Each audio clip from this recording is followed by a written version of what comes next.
সকালবেলায় ঘুম থেকে উঠলাম।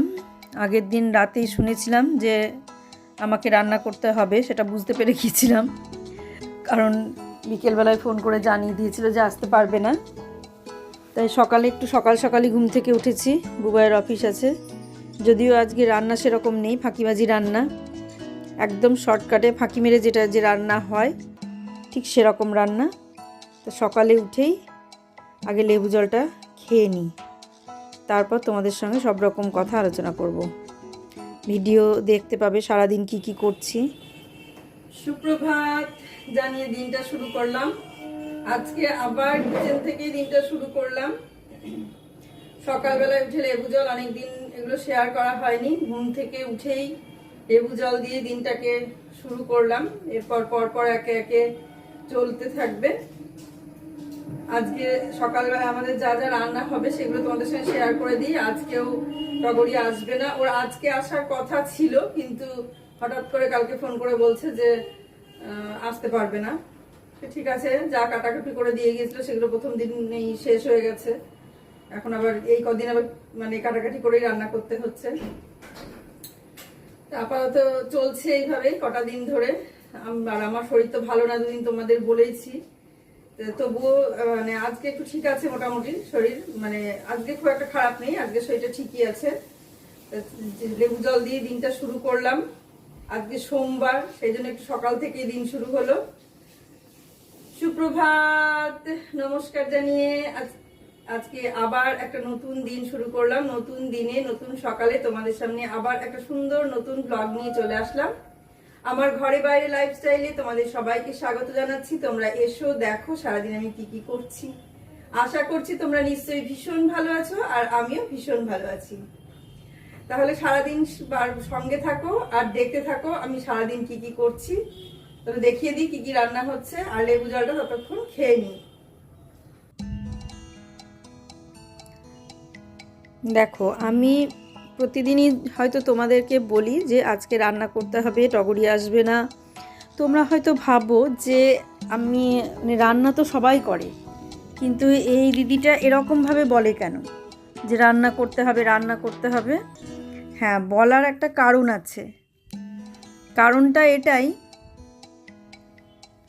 যে আমি মানে অনেক দিন ধরে, মানে অনেক কদিন হয়ে গেল, বেশ কিছুদিন হয়ে গেল আমি নিজের রান্নাটা করি না। বেশ কিছুদিন, বিভিন্ন কারণ আছে। প্রথম কারণ ছিল বুবাই যখন 11-এ ভর্তি হয়, তখন আমিও 11-এ ভর্তি হই। কারণ আমার মানে অনেকে যারা আমার পুরনো ব্লগ দেখেছো তারা অনেকেই জানো যে আমি মানে মাধ্যমিক পড়তেই বিয়ে হয়ে গেছে, মানে মাধ্যমিকের পরেই বিয়ে হয়ে গেছে। আর সেই কারণে আমি মানে 11-এ আবার পরে ভর্তি হয়েছিলাম। বুবাই যখন 11-এ পড়ে তখন আমিও 11-এ ভর্তি হয়েছি। তা এরকমভাবে পড়াশোনা করে আমি অনার্সটা পাস করেছি। তা সেই সময়টা যেহেতু বুবাইয়ের বাবা রেগুলার স্কুলের ব্যাপার ছিল, আর বহরমপুর থেকে ওই একই রকম, বহরমপুর থেকে করিমপুরে যেত স্কুলে। সকাল 7টা 7:30টার সময় বেরিয়ে যেত, রাত্রি 7টা 7:30টার সময় ঢুকতো। সারাদিন রান্না করে পড়াশোনা করে তারপরে এটা আজকে বিশেষ কিছু রান্না হচ্ছে না, দেখতে মানে একদম সাধারণ মানে রান্না হচ্ছে। এখানে ডাল বসিয়ে দিয়েছি, মুসুরির ডাল, আর এটা ভাত হচ্ছে। আর এখানে ফুলকপি দিয়ে আলু দিয়ে ভাজা হবে। আর হচ্ছে লাউটা সেদ্ধ করাই আছে। এই যে লাউ কালকে রাতেই লবণ হলুদ দিয়ে সেদ্ধ করে রেখে দিয়েছি। আর এই যে আলু আছে, মাছ ভেবেছিলাম মাছের ঝোল করব, কিন্তু মাছের ঝোলটা আর করছি না। এই দেখো, এই যে আলু কাটা আছে, মাছের ঝোল করবো না, আলু দিয়ে আর ফুলকপি দিয়ে ভাজা করব। আর কিছু হবে না রান্না, বিশেষ কিছু রান্না নাই, সব রেডি রাতেই করে রেখে দেওয়া হয়েছে। এখন শুধু রান্নাটা হবে, দেখতে থাকো তাহলে।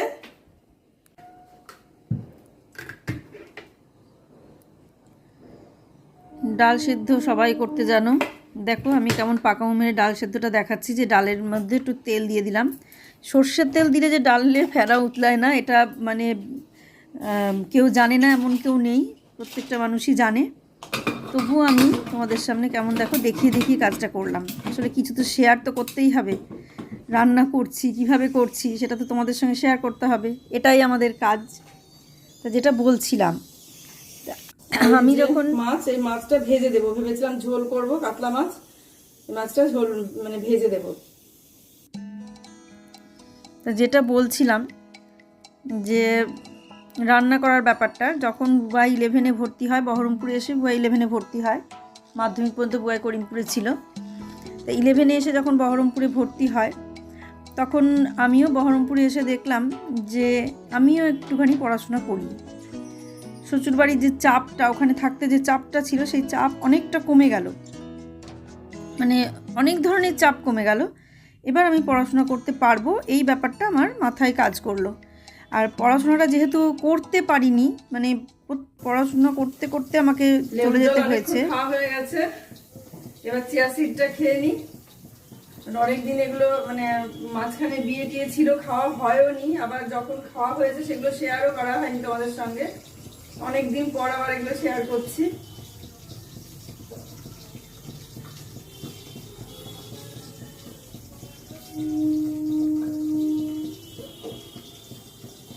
ভোরবেলায় ভেজানো হয়েছিল আর এখন খাওয়া হয়ে গেল। রান্না বিশেষ কিছু হচ্ছে না, এদিকে ডাল সেদ্ধ তো হয়েই গেছে, দেখলে বসালাম। আর ফুলকপি আলু ভাজা আর মাছ ভাজা, আর কিছু হবে না। আর লাউটা তো অর্ধেক হয়েই আছে, ওটুকু শুধু সম্বরা দিয়ে নেবো, ব্যস্ত হলেই হয়ে যাবে। তো যেটা বলছিলাম পড়াশোনার ব্যাপারটা, তা আমার মানে পড়াশোনার ইচ্ছা ছিল, একদম যে খারাপ পড়াশোনায় ছিলাম তাও না, যথেষ্ট ভালো ছিলাম। কিন্তু কিছু মানে পরিবেশ পরিস্থিতি, গাইডনেসের অভাব, বিভিন্ন কারণে মানে পড়াশোনাটা হয়নি। আর তারপরে পড়াশোনাটা হয়নি বলতে বিয়েটাও দিয়ে দিল খুব তাড়াতাড়ি, তো সেই কারণে পড়াশোনাটা হলো না। তা আমাকে মানে ইচ্ছার বিরুদ্ধেই আমাকে আমার শ্বশুরবাড়িতে যেতে হয়েছে, একদম ইচ্ছের বিরুদ্ধে। সেই কারণে মানে পড়াশোনার ব্যাপারটা মাথাতে থেকেই গিয়েছিল, যে আকাঙ্ক্ষা একটা পড়বো, এই আকাঙ্ক্ষাটা ছিল।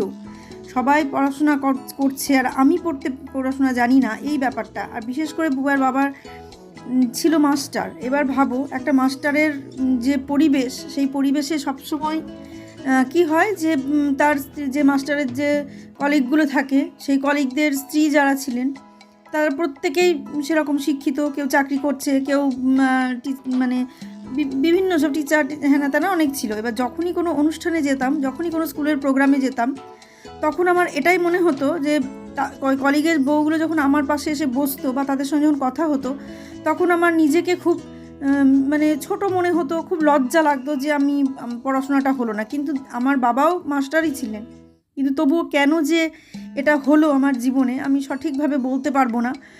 হয়তো আমার ভাগ্য, সেই কারণেই এটা আমার জীবনে হলো। তা সেই আকাঙ্ক্ষাটা থেকেই গিয়েছিল জীবনে। আর প্রতি মুহূর্তে ওই যে মানে দেখতাম যে চাকরি করছে, পড়াশোনা করেছে, সবাই শিক্ষিত, আমি তাদের সামনে বলতে পারতাম না যে আমি মাধ্যমিক পাস। এই কথাটা বলতে আমার ভীষণ কষ্ট হতো। আমার মনে হতো অন্তত চাকরি বাকরি না করি, অন্তত গ্র্যাজুয়েট, এই কথাটা তো বলবো। এটা আমি পারতাম না।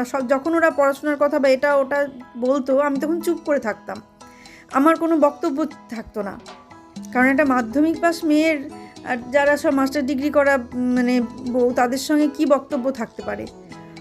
তারপরে সেইটার জন্যে আমার যে ভেতরের এই আকাঙ্ক্ষাটা আরও দিন দিন বেড়ে যেতে লাগলো, যে কোনো না কোনো দিক থেকে আমাকে তাদের কাছাকাছি পৌঁছতে হবে বা কিছু একটা করতে হবে। শুরু করলাম গান শেখা। গানটা দিয়ে গান গাইছি, সবই ঠিক আছে, সবাই শুনছে, কিন্তু সেই পড়াশোনার জায়গাটা তো খামতিই থেকে যাচ্ছে, সেই জায়গাটা তো বাড়ছে না। তারপরে সেই জায়গাটা বাড়লো না। আমি করিমপুরে গিয়ে পড়াশোনার চেষ্টা করেছিলাম, কিন্তু যে পরিবেশ ছিল সেই পরিবেশে আমি পড়াশোনা করতে পারলাম না, মানে হলো না ওই পরিবেশে আমার পড়াটা, বা আমি পারলাম না। যাই হোক, যে কোনো কারণ হোক, আমারই দুর্বলতা আমি বলবো, আমি কারোর দোষ দিচ্ছি না, সেই কারণে আমি পারলাম না। তো পড়াশোনা যখন করতে পারলাম না, তারপরে বুবাই যখন 11-এ উঠলো, কারণ বুবাইকে মানুষ করতে অনেকটা টাইম, মানে অনেকটা সময় খরচ করতে হতো, ব্যয় হতো, সেই কারণে আমি আর দেখলাম যে ঠিক আছে, আমারটা বাদ দিই, ছেলেটার ভেতর দিয়ে সব কিছু হোক। ওকে চেষ্টা করলাম যে ও কিছুটা দূর অন্তত এগোক। ওকে কিছু দূর এগোনোর পর যখন ওকে আর দেখার প্রয়োজন নেই, ছেড়ে দিলাম যে ও এবার নিজেই পারবে, মানে নিজেই নিজেরটা দেখে নিচ্ছে, আমার আর প্রয়োজন হচ্ছে না। কারণ আমি তো সেই লেভেলে পৌঁছতে পারিনি যে আমি ওর তার সেইটা মানে বোঝাবো বা কিছু করব। তবুও ওই পেছনে লেগে থাকা, গাইড দেওয়া, এই জিনিসটা করেছি, কিন্তু সেই জায়গায় পৌঁছোইনি যে ওকে মানে দেখাশোনা করব। তবে ও নিজেরটা নিজে তখন দেখে নিয়েছিল। তখন আমি ভাবলাম যে বহরমপুরে যখন চলে আসলাম আর ও যখন ওর মতো করে পড়াশোনা শুরু করে দিল, তখন আমি ভাবলাম যে এবার আমার সময় এসেছে আমার নিজের কিছু করার জন্যে। এবার আমি জানি যে পড়াশোনা করার পর আমার যা বয়স হয়ে যাচ্ছে আস্তে আস্তে, তাতে চাকরি বা অন্য কিছুই হবে না, কিন্তু ওই যে পড়ার আকাঙ্ক্ষাটা, মানুষের সামনে যে বলা, ওর কলিগের সামনে যে আমি বলবো যে আমি গ্র্যাজুয়েট, এই যে কথাটা আমি বলবো, এই কারণে আমি শুরু করলাম পড়াশোনা। রবীন্দ্র মুক্ততে ভর্তি হলাম, আমিও 11-এ ভর্তি হলাম, বুবাইও 11-এ ভর্তি হলো। এই তখন পড়াশোনা শুরু করলাম যখন, তখন থেকে শুরু হলো রান্নার জন্য একজনকে রাখতে হবে। বেশ কিছুদিন মানে নিজেই করলাম, তারপর দেখলাম যে না, রান্নার জন্য একজনকে না রাখলে আমি রান্নার দিকে চলে গেলে এদিকে পড়তে পারছি না। আর এই রবীন্দ্রমুক্ততে যখন পড়তাম, এগুলো আগে যখন ছিল, প্রথম দিকে যখন রবীন্দ্রমুক্ত শুরু হয়েছিল তখন দেখে দেখে লিখতে দিত, কোনো অসুবিধা ছিল না। কিন্তু আমরা যখন ভর্তি হলাম শেষের দিকে, যখন গ্র্যান্ট করলো যে এটার থেকে চাকরি বাকরি দেওয়া যাবে, তখন থেকে খুব কড়াকড়ি হয়ে গেল। রেগুলারে যেমন হতো তখনও তেমন হতো। তাই রবীন্দ্রমুক্ততে আমি এইচএসে ভর্তি হলাম। আবার যদি মানে পড়ার সঙ্গে সঙ্গে হতো সেটা একরকম ছিল, কিন্তু যেহেতু মানে একটা বছর পরে হয়তো হয়ে যেত, কিন্তু আমার 5 বছর পার হয়ে গিয়েছিল যেহেতু, সেই জন্য হলো না। সব পড়তে হলো, একদম প্রথম থেকে শেষ পর্যন্ত সবই আবার নতুন করে পড়তে হলো, 11 থেকে 12 পর্যন্ত। তা ঠিক আছে, সেইভাবে পড়েই পরীক্ষা দিলাম, ভালো রেজাল্ট করলাম, পাসও করলাম। তারপর ভাবলাম যে আমি কলেজে ভর্তি হব বা ওই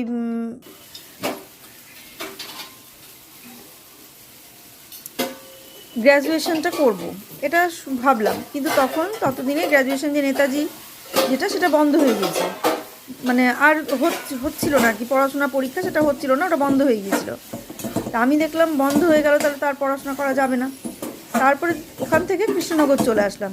কৃষ্ণনগরে আসলাম, তখন আবার চালু হয়েছে, সেই সময় আবার ভর্তি হলাম গ্র্যাজুয়েশনে। ভর্তি হয়ে বাংলায় অনার্স নিয়ে পড়াশোনাটা করলাম। এবার সেই সময়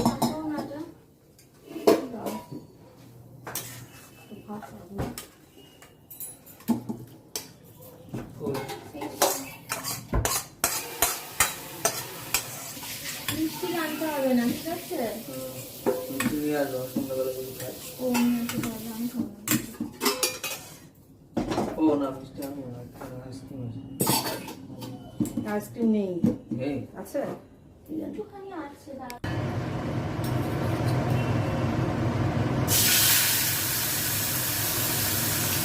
যেটা বলছিলাম আর কি, যে পড়াশোনাটা তখন আমি ভাবলাম যে গ্র্যাজুয়েশনটা কমপ্লিট করলাম, তা গ্র্যাজুয়েশনটা আমি কৃষ্ণনগরে এসে কমপ্লিট করলাম। এবার গ্র্যাজুয়েশন কমপ্লিট করার সময় বউয়ের বাবা ভীষণভাবে সাপোর্ট করেছে, তখনও রান্নার লোক ছিল, আর এত সাপোর্ট করেছে। ও যদি সাপোর্ট না করতো তাহলে আমি এতটা পারতাম না। ও যদিও ইংলিশের টিচার, কিন্তু আমাকে পুরোপুরিভাবে মানে সাপোর্ট করেছে। নোট লিখে দেওয়া, মানে নোটগুলো সমস্ত কিছু সাজেশন তৈরি করে লিখে দিত, আমি শুধু মুখস্থ করতাম, করে পরীক্ষা দিতাম। এই একটা আমার কাজ ছিল, আর কোনো কাজ ছিল না। এইচএসেও তাই, এইচএসেও প্রচুর মানে ভীষণভাবে খেটেছে। যত নোট তৈরি করা, মানে ইংলিশে সাবজেক্টে যত নোট তৈরি করা, মানে বিভিন্ন রকমভাবে মাঝে মাঝে পরীক্ষা নিত, সেগুলো দেওয়া, মানে সব রকমভাবে আমাকে সাপোর্ট করেছে। এমনকি মানে ভীষণভাবে সাপোর্ট করেছে, যে সাপোর্ট না করলে পারতাম না, এটা একটা মানে বুবাইও সাপোর্ট করেছে। কারণ বুবাইও যখন আমি পড়তে বসতাম, কখনো আমার কাছে খাবার চাইতো না, নিজেই খাবারটা নিয়ে খেয়ে নিত। কখনো বলতো না যে মা এটা দাও বা ওটা করো, কখনো বলতো না। তা এইগুলো ওরা দুজনে মিলে সমানে সাপোর্ট করেছে। তারপর আমি গ্র্যাজুয়েশনটা কমপ্লিট করেছি কৃষ্ণনগরে এসে। আর এইচএসের সময় বুবাই ছিল, কিন্তু গ্র্যাজুয়েশনের সময় তো বুবাই চাকরিতে চলে গিয়েছিল। তারপরে শুরু করলাম, তারপরে ভাবলাম মাস্টার ডিগ্রি করব। ব্যাস, মাস্টার ডিগ্রিতে ভর্তিও হলাম টাকা দিয়ে, কিন্তু করোনা হয়ে সব বন্ধ হয়ে গেল, দিয়ে মাস্টার ডিগ্রিটা আর করা হলো না। আর আপাতত এখন আর মাস্টার ডিগ্রি করার ইচ্ছে নেই। তবে কি, আমার যেটুকু আকাঙ্ক্ষা ছিল মোটামুটি সেই আকাঙ্ক্ষাটুকু পূরণ হয়েছে, এটা একটা কারণ। আর একটা কারণ আমার রান্না না করার পেছনে আর একটা কারণ হচ্ছে আমার মানে হাইপার টেনশন, মানে প্রচুর হাই প্রেশার আর কি, এতটাই হাই বিপি ধারণার বাইরে। যদিও সুগারটা ছিল না, সুগারটা হালে ধরা পড়েছে, কিন্তু সাংঘাতিকভাবে হাই বিপি, কখনো কখনো 180 200-র ওপরেও মানে 180-র ওপরেও উঠে যায় একবার, মানে 200 হাই প্রেশার 200। হয়তো কেউ বলবে যে আমি মিথ্যে কথা বলছি, তা নয়, আমি মানে টলছে শরীর, কিন্তু আমি ওই অবস্থাতেই ডাক্তার দেখাতে গেছি। আমি বুঝতে পারছি কিছু একটা প্রবলেম হচ্ছে, ডাক্তারের কাছে গেলাম, ডাক্তার বলছে হয়ে গেল। দেখলে কি কি রান্না করলাম, খুব শর্টকাটে রান্না হলো আজকে। ওই তো লাউটা তো রেডি করাই ছিল রাতে, ওটাই একটু আদা জিরে দিয়ে পেস্ট করে নিলাম। আর এদিকে ফুলকপি আলু ভাজা কাটা ছিল, রাত্রে কেটে রাখা হয়েছিল, সেটা ভাজা হলো। আর মাছটা ভাবলাম ঝোল করব, কিন্তু ডালটা করলাম, করে মাছ আর একজনের জন্য মাছ, শুধু বুবাই খাবে আজকে মাছ, সেই জন্য। আর আজকে মাছ মানে শুধু ভেজে রেখে দিলাম এই পর্যন্তই। আর আর আলাদা করে কিছু রান্না করলাম না, এই পর্যন্তই রান্না হলো। আলু ফুলকপি ভাজা, লাউ আর ডাল আর মাছ ভাজা, এই রান্নাই হলো আজকে। আর আমি এতক্ষণ ধরে মানে চা খেতে পারি না, ওই রান্না করতে করতে চা খেতে পারি। তারপরে চিয়া সিড খেলাম, লেবু জল খেলাম, ওগুলো খেয়ে সঙ্গে সঙ্গে চা তো খাওয়া যায় না, তাই রান্নাটা করে নিলাম। এবার চাটা খেয়ে তারপরে আমি বিছানাগুলো গুছিয়ে নেব। তাহলে দেখতে থাকো পরপর কি কি করি। তো ওটা কারণ দুটোই বললাম, প্রচণ্ড হাই প্রেশারের জন্যে রান্নার মানে যে রান্না করে তাকে ছাড়িয়ে দিতে পারতাম, কিন্তু পরীক্ষার পরে আর ছাড়ালাম না, ছাড়াতে দিল না। বুয়ার বাবা বললো যে এত প্রেশার নিয়ে রান্না করা অসম্ভব, মানে গরমে, এত গরমে থাকলে পরে আরও খারাপ কিছু হতে পারে, সেই জন্যে রান্নাটা ছাড়ানো হলো না। করোনাতে ছাড়ানো হয়েছিল 1.5 বছর 2 বছর, কিন্তু সেই সময় যেহেতু স্কুল ছুটি ছিল, বাড়িতে বুয়ার বাবা থাকতো, সেই অত তাড়াও থাকতো না, ধীরে সুস্থে রান্না হয়ে যেত, অসুবিধা হতো না, দুজনে মিলে চাটা করতাম। খেয়ে নিয়ে তারপরে ঘর গুছাতে লাগবো, চলো চা খেয়ে নিই। তো সেই কারণে রান্নার লোক ছাড়ানো হয়নি। করোনার পরে ভেবেছিলাম যে আর নেবো না, কিন্তু ওর বাবা বললো যে না, বুয়ার বাবা বললো যে না, না নিলে সম্ভব নয়, কারণ আমাকে স্কুল যেতেই হবে, আর এত একা একা করা সম্ভব না। সেই হিসেবে রান্নার লোক নেওয়া হলো। আর এখন ওই কারণেই আগুনের কাছে এত বেশি যেতে দেয় না, কারণ বুঝতেই পারছো একটা মানে এত হাই প্রেশারের মানুষ যদি আগুনের কাছে যায় তাহলে কি হতে পারে। একটা পুরুষ মানুষের যদি এই পরিস্থিতিটা হয় তাহলে সে রেস্ট পায়, কিন্তু একটা মেয়ের যদি এই রোগ এরকম পরিস্থিতি হয় তাহলে রেস্ট পাওয়া খুব কঠিন। তা এই ব্যাপারটা বুঝতে পেরেছে বলে মানে ভালো লাগে যে না, এই ব্যাপারটা বুঝতে পেরেছে, যে বোঝে আর কি, যে না আজকে আমার বাবার যখন হাই প্রেশার ছিল, আমার বাবাকে তো কোনো রকমভাবে আগুনের কাছে যাওয়া বা অন্য কোনো ভারী কাজ করা, মানে কোনো ধরনের কোনো কিছু করতে দেওয়া হতো না, হাই প্রেশার ছিল বলে, কোলেস্টেরল ছিল বলে। কিন্তু সেটা আমার বাবা বলে করতে দেওয়া হতো না, কিন্তু ওটা যদি মা হতো তাহলে কি সম্ভব হতো? হতো না, করতেই হতো মাকে। আমার ক্ষেত্রেও ঠিক তাই। আজকে আমার হয়েছে বলে যদি না বুঝতো বুবাইয়ের বাবা ব্যাপারটা, যে এই মানুষটার এতটা কষ্ট, তাহলে হতো না। আজকে সেই মানুষটা বুঝেছে আমার পরিস্থিতি, তাই সে রান্নার মানুষটাকে ছাড়ায়নি। আর এই কারণেই আমি বারবার বলি যে আমাকে রান্না করতে হবে, কারণ গরমের কাছে যাওয়াটা আমার খুব কষ্টের, খুবই কষ্টের। একদিন রান্না করলে আমি 2 দিন 3 দিন পড়ে থাকি, ঠিকঠাক খাড়া হতে পারি না, মানে আমার শরীরে বিভিন্ন রকমের পরিস্থিতি আছে, তা তবু মনের জোরে চলে বেড়ায়, আনন্দ হাসি ফুর্তি নিয়ে চলে বেড়ায়। তোমরা পাশে থাকলে আমি ঠিক এইভাবে চলে বেড়াতেই পারবো, কোনো অসুবিধে নেই। আজকের মতো আমি ব্লগটা এখানেই শেষ করে দেবো, আর বাড়াবো না, অনেকটা বড় হয়ে গেছে। অনেক কাজ বাকি আছে, যেমন আলনা গোছানো বাকি আছে, পুজো করা বাকি আছে, স্নান বাকি আছে, রান্নাঘরটা ঠিকঠাক করা বাকি আছে, এখনো পরপর অনেক কাজ বাকি আছে। কিন্তু এখন আপাতত এইটুকু দিয়েই আমি আজকের ব্লগটা শেষ করে দিচ্ছি। তার কারণ হচ্ছে পরের যে কাজগুলো হবে সেগুলো আবার পরের দিন ব্লগে যাবে। আর আজকে মানে এইটুকু কাজ, এইটুকু হচ্ছে মানে এইটুকুই শেয়ার করলাম তোমাদের সঙ্গে। আজকের মতো এখানেই শেষ করে দেবো, আর বড় করব না, অনেকটা বড় হয়ে গেছে, তোমরা দেখবে মানে ব্লগটা মনে হয় অনেকটাই বড় হয়ে গেছে। আর জানোই তো আমার ব্লগ ছোট হয় না, বড়ই হয়, আর নতুন করে বলার কিছু নেই। তোমরা কাছে দূরে যে যেখান থেকে আমাকে দেখছো প্রত্যেককে অসংখ্য ধন্যবাদ। যেভাবে আমার পাশে আছো এইভাবেই পাশে থাকো, আর ভিডিওগুলো দেখে একটু সাবস্ক্রাইব করো, এটা আমার অনুরোধ। স্কিপ করে দেখো না, জানি অনেক বন্ধু আছে স্কিপ করে দেখে না, আবার হয়তো অনেকের পছন্দ হয় না, তারা স্কিপ করে দেখে, সেই কারণে বলছি যে চালিয়ে রেখে দিও, না দেখতে ইচ্ছে হলে কিন্তু স্কিপ করে দেখো না, এটা একটু আমার অনুরোধ। কারণ আমরা এখন নতুন ব্লগার, মানে সবে মানে একটু উঠছি, যদিও অনেক দিন হয়ে গেল, 1 বছর হয়ে গেছে, কিন্তু কোনো রকম কোনো জায়গা এখনো পাইনি যে যে জায়গা থেকে আমি অনেক কিছু বলতে পারবো, সেরকম কোনো জায়গা আমি এখনো পাইনি। তাই অনুরোধ, যাতে সেই জায়গাটা পাই, তোমরা আমার পাশে থাকো। তোমরা যদি আমার পাশে থাকো, এভাবেই থাকো, আরো বেশি করে থাকো, তাহলে আমি হয়তো সেই জায়গাটা কখনো পাবো, বা তোমাদের মতো কখনো বলতে পারবো যে আমি আজকে এই জায়গায় এসেছি, কি মানে পরিশ্রম করেছি এতদিন ধরে, এগুলো বলতে পারবো। কিন্তু এখনো আমার বলার মতো কিছু নেই, সে জায়গা আমি এখনো পাইনি। হয়েছে অনেক দিন, 1 বছর পার হয়ে গেছে, কিন্তু কোনো জায়গা এখনো পাইনি। তাই তোমাদের কাছে অনুরোধ করছি, আমি আমার কাজটুকুই করে যেতে পারি, তার বেশি আর কিছু করতে পারি না, আর তোমাদের কাছে এই অনুরোধটুকুই করতে পারি। তাই এই অনুরোধটাই করছি, সবাই এইভাবেই পাশে থাকো, সবাই ভালো থেকো, সুস্থ থেকো, সাবধানে থেকো। সামনের দিন একটা সুন্দর নতুন ব্লগ দেখার অপেক্ষায় থাকো। আজকে আসছি তাহলে।